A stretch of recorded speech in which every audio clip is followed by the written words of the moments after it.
Thanks for your company. The details now. An early goal, a red card and a painful equalizer. The Benino's plot that left Ghana with just 1 point from a possible 3.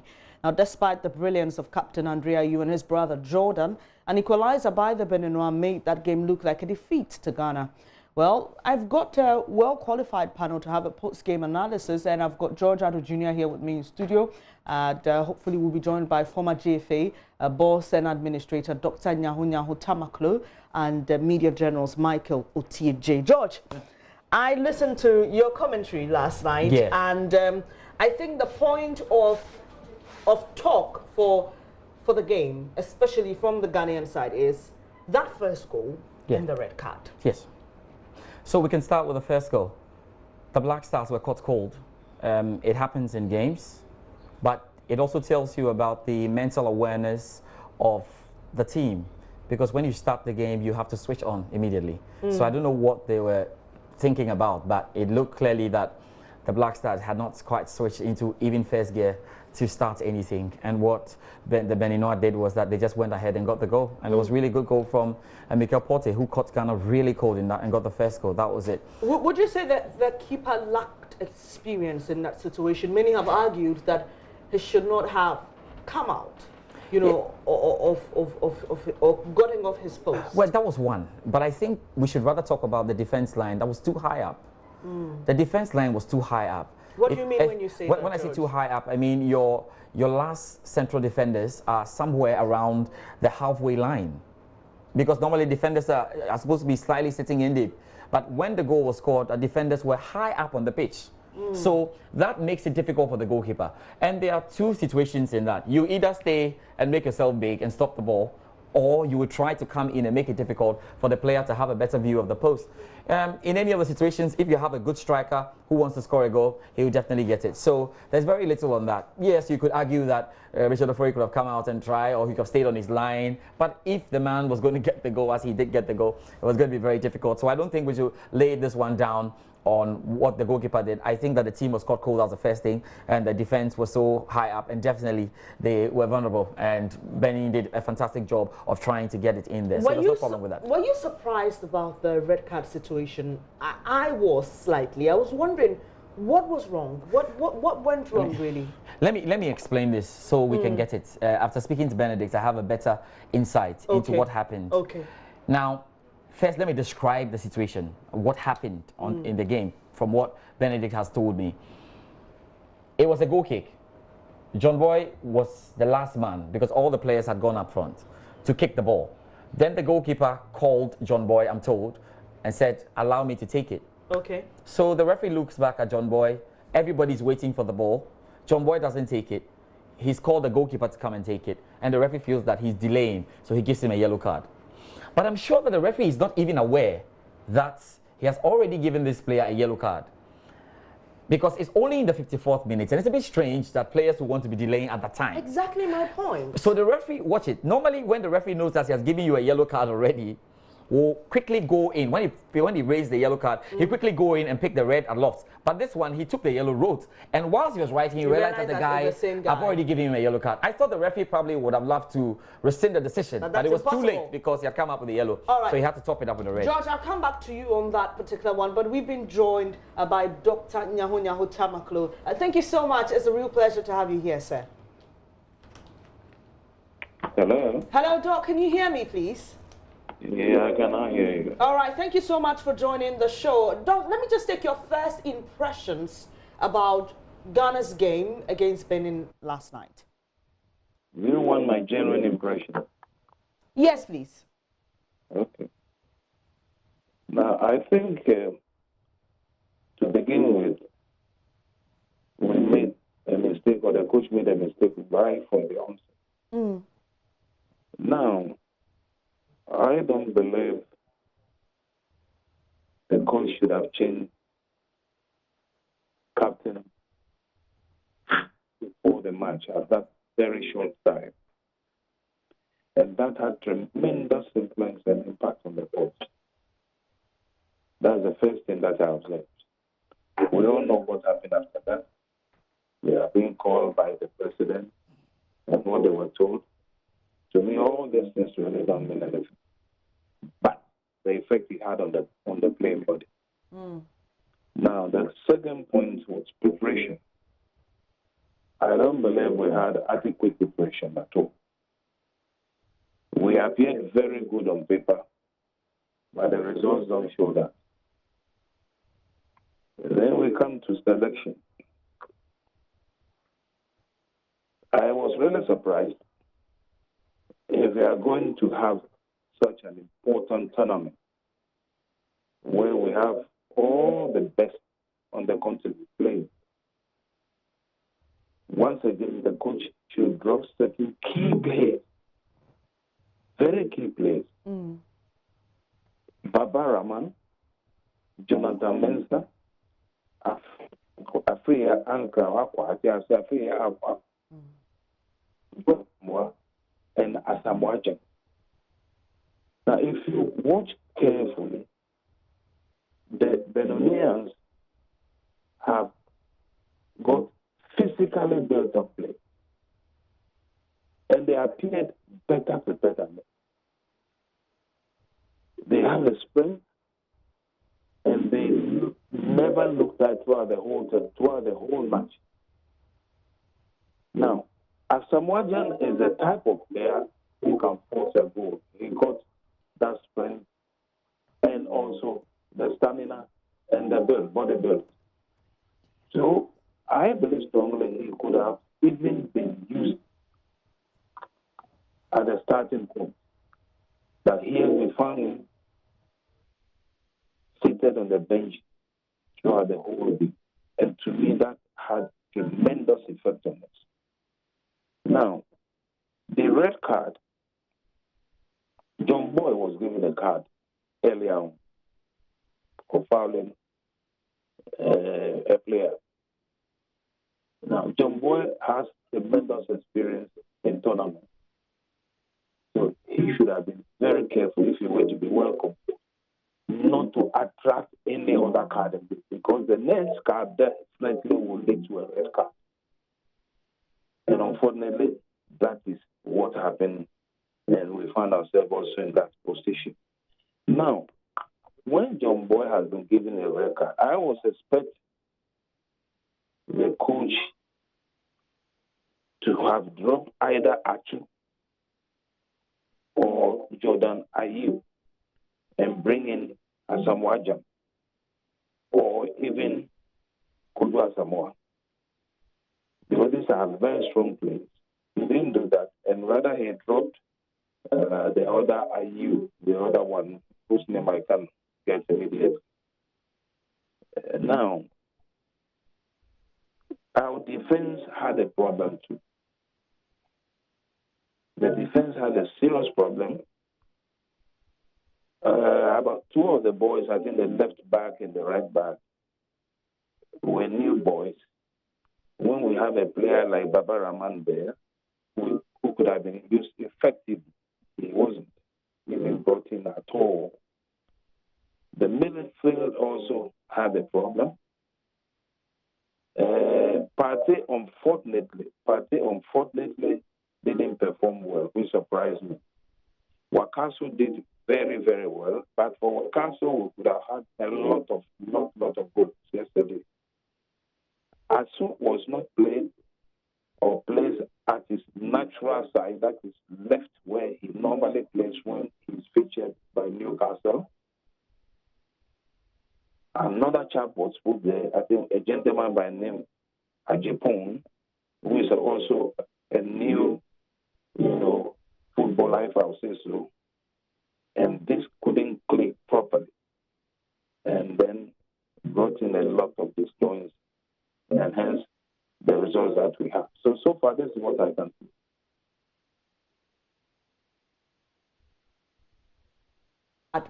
In a very long time, Ghana has seen 2 goals, even though they were equalized. 2 goals in a first match in a tournament. For them, that's a positive. What would you say for you is, or are those things that we can keep moving into the next match? We've heard you talk about the negatives, but what are the positives we should keep moving forward? I think first and foremost,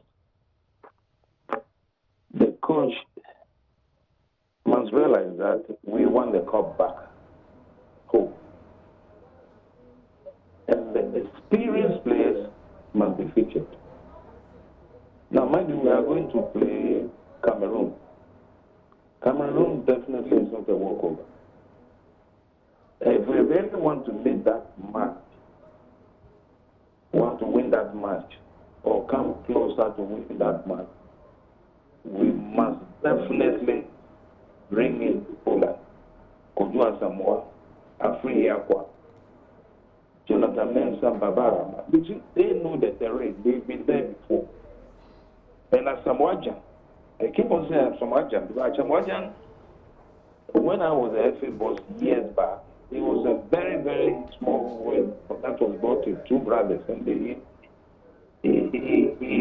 I've always been criticizing him, but he's very good, very, very good. Asamoah with his weight and structure, body build, can bulldoze his weight. You see, the Beninese they are well structured, well built, very, very strong.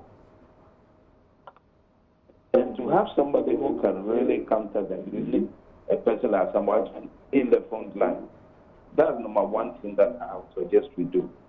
Then we should look carefully also at our defense. We have people there. These young chaps who are coming must be used when maybe we have one substitution or something. You can't bring them on the front line immediately. Okay, let me find out from you, were you impressed by the performance of the Ayew brothers?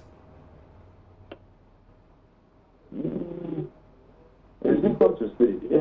If they did very well, the coach himself wouldn't have pulled out the captain. Now, the younger one is a fighter. He did very well too. Ayew himself, the senior one, did very well. I must say he did very well. But as I'm saying, when you realize that your goals are not coming and your front line is not that very strong, and you have been given a red card, the best I think the coach should have done probably was to have dropped the younger Ayew brother and rather leave probably the senior one who is the captain, on the field. But here we are, he rather pulled out the captain and left the younger one. If he has done that and has brought Asamoah or has removed Achu, well, Achu didn't perform well. He rather would have removed Achu and brought in Asamoah. Definitely things should have been better. Doc, I'll come back to you shortly. If you can, reposition yourself, I'll be very grateful. There are just some portions of your call we can't hear clearly. So if you can just reposition yourself, I'll be grateful. I'll come back to you shortly. Let me come back to the studio, George. So Dr. Nyawo Tamaklo has shared his thoughts and checking social media and reactions there. You get a sense that Ghanaians agree with him on certain points, especially the substitution bit. Some felt that, look, you have one man down, and it took so long for you to make a substitution, and they still come back to the fact, or their argument, that our coach lacks tactical ideas and all that. In this game, looking at the position that Coach Kwesi Appiah found himself in, would you agree that the decisions came in too late? Yeah, decisions came in too late, but I think it's a bit harsh to say the coach lacks tactical ideas. The coach can run out of ideas, but he can lack it. I mean, he can be bankrupt. He can be tactically bankrupt. That's the point. But just on the issues that Doc was talking about on one or two of them, I thought Andre Ayew had run out of gas. So there had to be a substitution because there was no link-up play, and you kept your guys who could score some goals for you further back in the midfield. So Thomas Partey could probably step up and get a shot and score a goal, but he had to do the job of distributing, which he did very well in the game. Christian Atsu had an off day. And sometimes it's not that the player is a bad player. Okay. He just has an off day. Okay, so I also realized that Christian Atsu had an off day, but it took Dr. Nyawo Tamaklo just saying that he was not playing his natural position. No, Christian Atsu in the Black Stars lately has been put on the right. Okay, is that his natural? He's a left-footed player, but there's a reason for that, so that he can cut in. So when he's not doing it right, then there's a problem.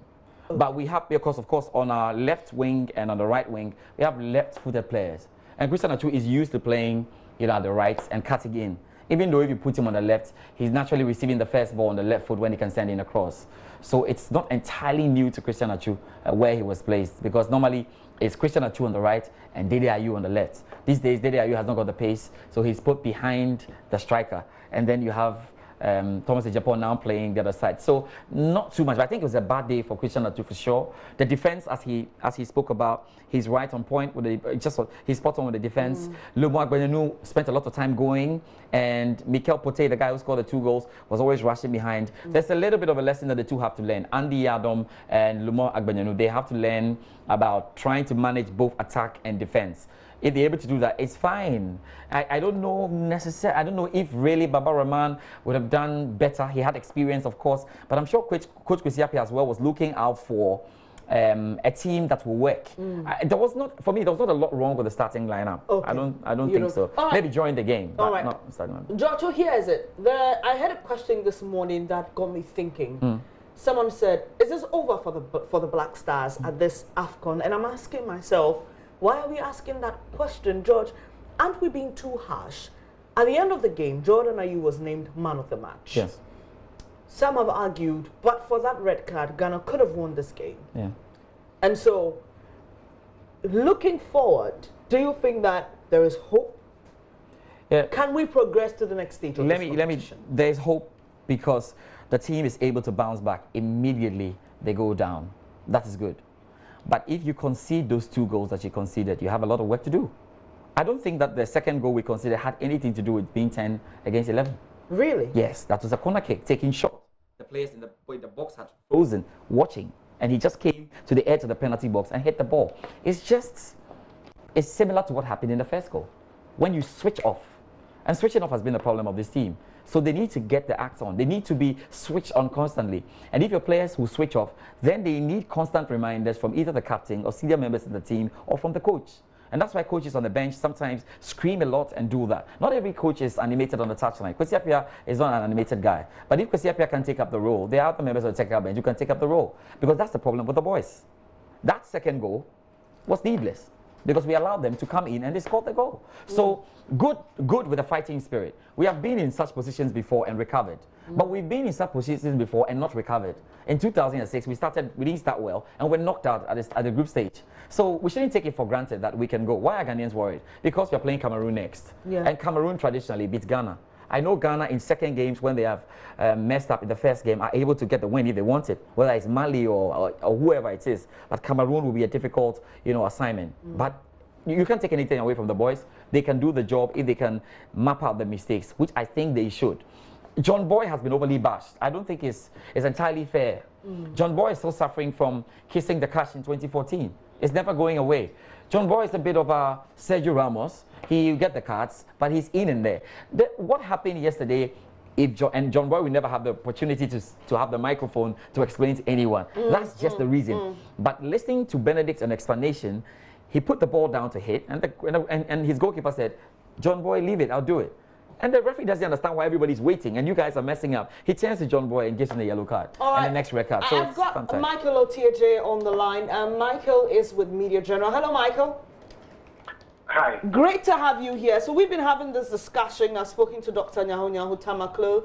He thinks we got it wrong from the start by changing who our captain was and all that. And George thinks we are being too harsh, especially with that red card against John Boye. What are your thoughts on this game, Michael? Well, I think it's natural that when you lose a game like this, there are a lot of reasons. I'm not quite sure what the captaincy change does to the team. I'm not sure whether it's responsible for an inability to pass in midfield. Sorry, Michael, I'm struggling to hear you. If you can just raise your voice a bit. I was saying that I am not particularly sure what the captaincy change has got to do with a game like this. This was more, I personally thought, a game that exposed the wide gap between the rhetoric that the players give out often and the quality that they produce on the field. Now, I'm not one to read a lot of meaning into first games, but what we saw yesterday was just not good enough. It was not good enough, and this was not about John Boye.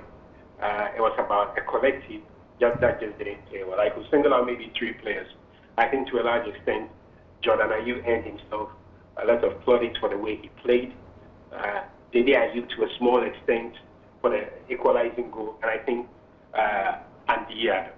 But otherwise, you had big name players with big reputations who walked around the pitch, couldn't pass the ball, didn't show enough desire. When they were losing, they didn't have a lot of passion. And whilst you can blame a coach for a lot of things, and I think Coach Kwesi Appiah was responsible for a lot of what happened yesterday in terms of the decisions he made and everything. You can't blame a coach for a player's inability to pass the ball properly, to hold the ball when he has to quote Emmanuel Jimambedu, one of the ex-Black Stars players, who said in some situations, what you need is the intelligence of the players rather than the instruction of your coach. All right. And now, too many times that we didn't have that. Yeah. All right. Now let's come to the issue of the coach. What are your thoughts on his substitution, his tactical, technical decisions? Well, I always decide that I don't talk a lot about tactics. I would talk about personnel because I really never understand tactics more than any coach does. What I saw basically yesterday, and I think like a layman, but I imagine that's what a lot of women would think, is if you've got the personnel and you've got some of the best personnel, would you find a way of accommodating them, or you would do vice versa? I think you would rather find a way of accommodating them, which is why I was surprised to see that Kwajasama was not starting. Part of my surprise also was that also because I saw the team in training a bit, and I saw them in a game against Namibia, and I did hear a lot about the game against South Africa, and it seemed that Kwajasama had become such an important member of the team in terms of its creativity. So I was surprised he didn't see that at all. Now, the other thing that I didn't understand was that, did we decide when we went a man down that we wanted a draw or we wanted a win? I wanted to see more desire from the players. I wanted to see more passion. But also that desire and passion is transmitted from the coach to the players in terms of the changes that you make. Who you draw on? Do you really want to win the game? So I'm throwing on Koja Samoa. Do I really want to win the game? I'm throwing on an extra striker. What sense did you get from his substitution? Confused sense. Did you get a clear direction from his substitution? What he wanted? Yes, I did. A defensive or an attacking game? You know, there were basically a few changes. One was enforced with the Thomas Ejapon one. There was the red card, which was enforced as well. There is no coach in the world who goes down by a centre back who decides that they should continue playing that way. So it was inevitable. The one that I didn't understand was in the last 15 to 10 minutes of the game, we seemed to want to score a goal. And so if you were going to bring a free Aqua on and let Jordan, because also when you are trying to score a goal, part of your thinking is not to become loose in midfield. So I understand the Aqua substitution in a sense, but what did we want more on the day? Did we want to win, or we wanted to hold it? And if we wanted to hold it and liberate the force a bit more, why did we wait till 88 or 89 minutes to make that change? Those are questions that I would dearly love to ask the coach, because it seemed to me that the spontaneity of making the changes. You see, sometimes you're a coach, you earn your stripes by the decisions you make in the toughest moments. And I thought yesterday that Kwesi Appiah didn't earn full marks in that regard. So, Michael, let me just end with you here. Going forward into that game against Cameroon, what are you expecting to see? Do you have hope at all that we can move from this stage? Well, I would use two issues from 2012. In 2010, Blues Bears game against Ivory Coast to go through to the final. 2015, the same thing. The start of tournaments and a lot of historical precedents are always naturally difficult. And this was not necessarily a loss, it was 1 point. So it's something better than it was in 2010, it was in 2015. The difficulty is that the players didn't show they could do it. I really hope that we see more desire, more passion. I want us to find a way of playing Koja Samoa, even if it's a left back. Put your best material in that team. But above all, those players must understand. It is one thing meeting the president and sorting out your money issues and the rest. When you do all that and you look us in the face and say, we want your full support, we also want your full unflinching commitment, your passion, your desire, your energy, everything to show in that period. Because the monies we pay, it's not worth breaking our hearts for. And that for me is always the problem. We give so much to this team, we have a right to be upset and angry when they turn up and show up in the manner that they did last night. Aren't we being too harsh, Michael? You say? Aren't we being too harsh? No, I am not. I am not. Listen, how many of us will be engaged in anything and the President of the Republic will fly over at our cost to go and see them and say good luck? And I'm not saying you cannot lose a football game. I can take it if we are playing like this against Cameroon, we are playing like this against somebody else. But this is a team where if we pull on Wakasu, Party, and the rest, look at some of the passes, some of the free kicks. It was not good enough. You know, I mean, a lot of these boys are my friends, and I would be happy not to even be involved in this conversation. But it was heartbreaking. We need to say to these players that if you demand so much of us, and that's exactly what they do, we must demand a lot from you as well. If we give so much to this coach, we must demand the best from him and his team. That's all we ask for. There can be positive pressure, and there can be people can go at the team negatively and insult them personally. I don't want to go down that line. But purely as a football game, if this was your team, if you support Arsenal and this was your Arsenal, this was your Man United, this was your Barcelona, would you be happy with it? Absolutely not. All right, Michael. For us, this is paid for by our money. Okay. So we have a right to ask the tough questions. All right, thank you very much for joining the program, and we'll be wrapping up this conversation shortly, but I'll take Dr. Nyaho Tamaklo's thoughts on the issue of whether it's too early to call it an end to our campaign or there is still hope. Doc, thank you so much for staying on. And I've been asking George and Michael about our chances in our next game. I want to find out from you, are you hopeful? Very hopeful. Very, very hopeful. I'm sure if the coach is able, if he's convinced, that is very, very important. If the coach is convinced that he will need experienced players, and he's got a lot of them sitting down on the bench, and he's going to feature them, I'm sure that will take us somewhere. Now, secondly, if you allow Atu to play his natural left, that will help us tremendously. Because it's a natural left, and anytime he's playing for Newcastle, it's the left that they put in. Now, our players also must be well focused. They must be able to map out their mistakes and work on them. Now, if they're able to do this, I'm very, very sure we should be able to get far. Thank you very much, Dr. Nyaho Tamako. It's been a real pleasure hosting you this morning. Hopefully we'll have you as the tournament progresses and as hopefully the Black Stars make it to the next stage. Thank you once again, sir. So, George, this is it. As it stands now, it's Cameroon at the top of the table with Benin ahead of us just by reason of being Benin. Alphabetical. And yes, starting with the B. B. And Ghana follows Guinea-Bissau. But in that game between Cameroon and Guinea, you know, I'm sure many have concluded as of the third or fourth game that, look, this tournament is a tournament of surprises. You can't call anyone an underdog here because we've seen it. It's a trend. Yes. Guinea proved that a bit when they played with Cameroon because Cameroon didn't have it easy. Yeah. Between Cameroon and Guinea-Bissau, yeah, I mean, what do you think Ghana's chances are with these two games? Yeah, I fancy the Black Stars picking 3 points in one of them, and maybe another draw. The Cameroon game is tight. Historically, Cameroon have dealt with us anytime they met us. But historically, we have dealt with Benin, but yeah, that's what I'm saying. That because Cameroon are very strong. In 2017, they beat us in the semi-final. In 2008, when we hosted, they beat us in the semi-final right here at home. So it's one of the big sides, like one of the proper AFCON winning sides. And when we come up against proper AFCON winning sides, we have issues. But we're expecting the boys to go out and do the job. This is a new Cameroon team. Sidorf is working it out. They showed a bit of the lapses. But you see, it's not about history. It's about what we do in the 90 minutes. And I like it when we say from 2008 to now, we've been in the semi-final. It's all good, and we've been finding a way through it. Then I remind them of 2006 when we knocked out in the group stage. So we have to go back, rectify, make those or rectify all the errors and ensure that we come into this game knowing what to do and being switched on at every point in time.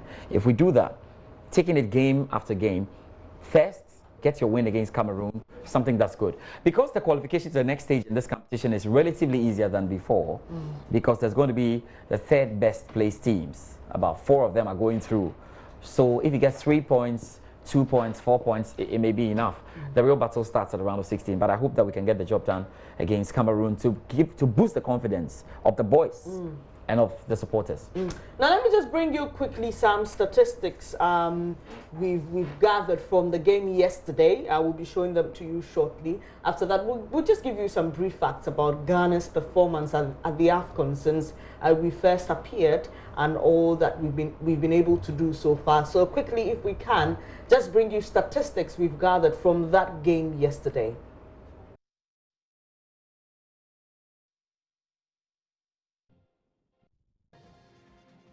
We'll talk about the fullback and right fullback and left fullback. All right, let's now bring you some facts of Ghana's performance in the AFCON.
And we know it's stronger than the fear.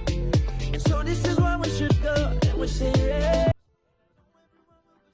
So those are some few facts we gathered about Ghana's performance in the AFCON so far. George, does that give you hope? Every year is different. Every tournament is different. So we must just understand what this tournament is and try and get the results. So let's see what happens on Saturday. But we've got 3 games today. Yeah. Nigeria up against Guinea, that we're hoping to get another 3 points. They beat Burundi in the first game. Then we've got Uganda up against Zimbabwe. Then hello Liverpool fans. Right. There's Mo Salah up against DR Congo later tonight. That's at 8 p.m. 8 p.m. Live commentary on all these games on Joy 99.7 FM with the Joy Sports team. Thank you very much, George, for Always a pleasure. passing through.